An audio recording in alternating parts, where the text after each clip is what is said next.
From the beginning of human existence, God established a Sunnat that never changes. The Qur'an affirms, "You will never find any change in the Sunnat way of Allah." Quran 40:85. This Sunnat is the divine law that every community receives a warner and a guide.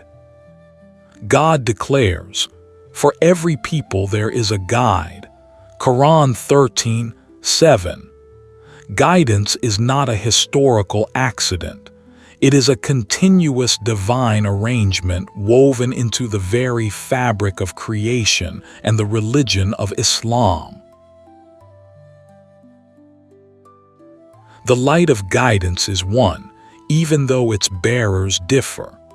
The Quran speaks of light upon light, Quran 24:35, indicating that the light of the Quran, the Prophet, and the Imam is a single divine reality.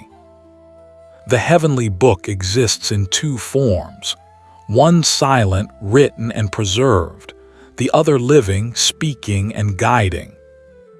Just as the Torah, Quran 5:44, was not rejected for its writing, but for ignoring its spiritual light, the Quran too becomes misunderstood when its living interpreter is abandoned, and with it, the spiritual knowledge to understand the inner message from Allah.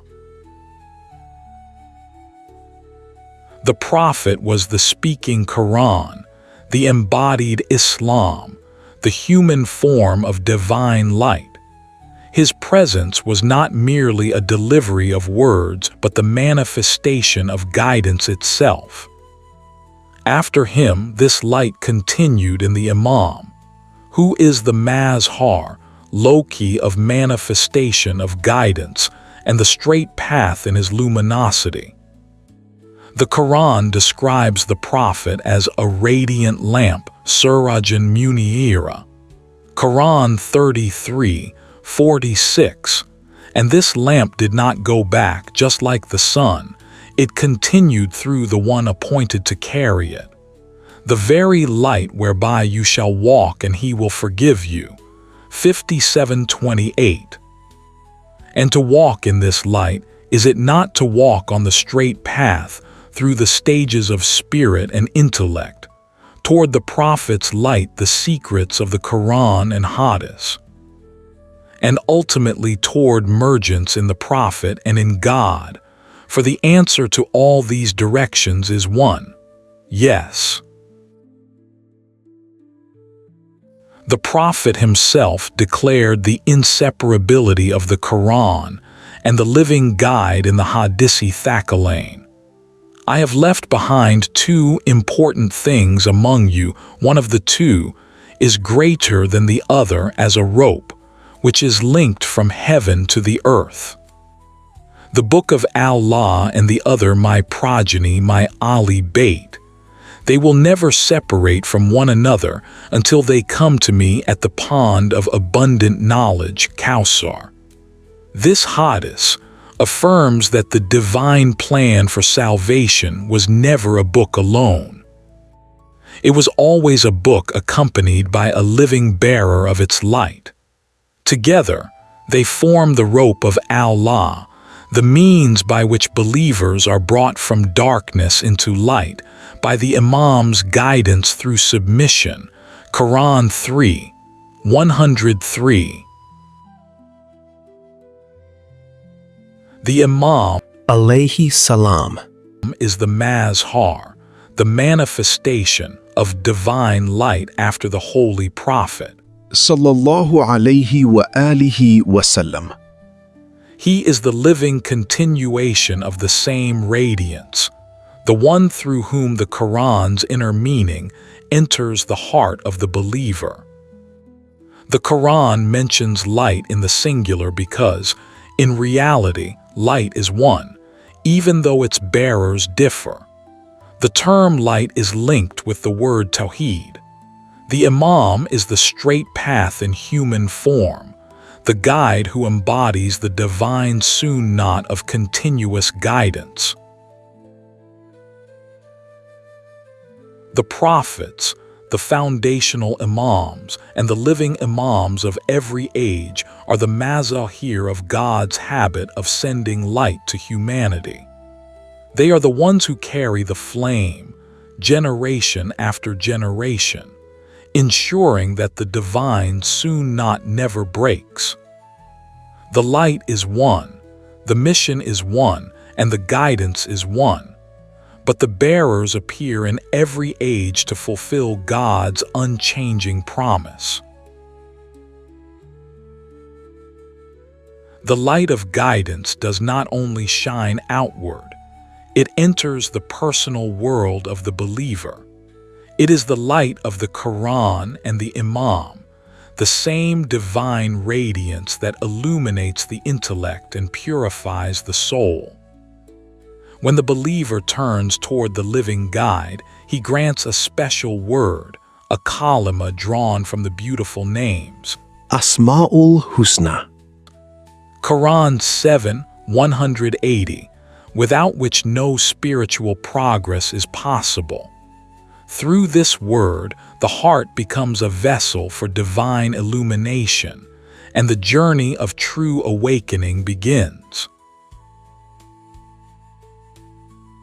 Today, much of the Ummah stands upon a foundation built not by insight, but by inheritance. We hold tightly to what was handed down, not because we have verified it, but because we fear the discomfort of questioning it. Generations have accepted their religious structures as fixed, immovable, unquestionable, as though the mere passage of time transforms human decisions into divine decree. The tragedy is not that people inherited a tradition. The tragedy is that they stopped asking whether the tradition still reflects the light God intended. What was practiced in the past is assumed to be beyond error, and so the heart settles into a quiet, unexamined certainty. This is not conviction, it is comfort disguised as faith. Blind faith is not the faith the Quran calls us to.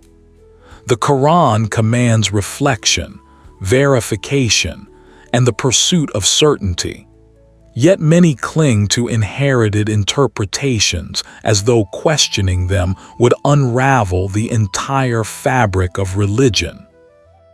The Ummah has accepted the idea that if millions before us believed something, it must be correct.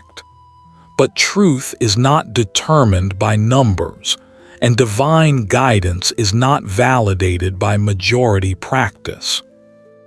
When belief becomes a habit rather than a discovery, the heart stops seeking light and begins walking in the dim corridor of assumption. The tragedy is not ignorance only.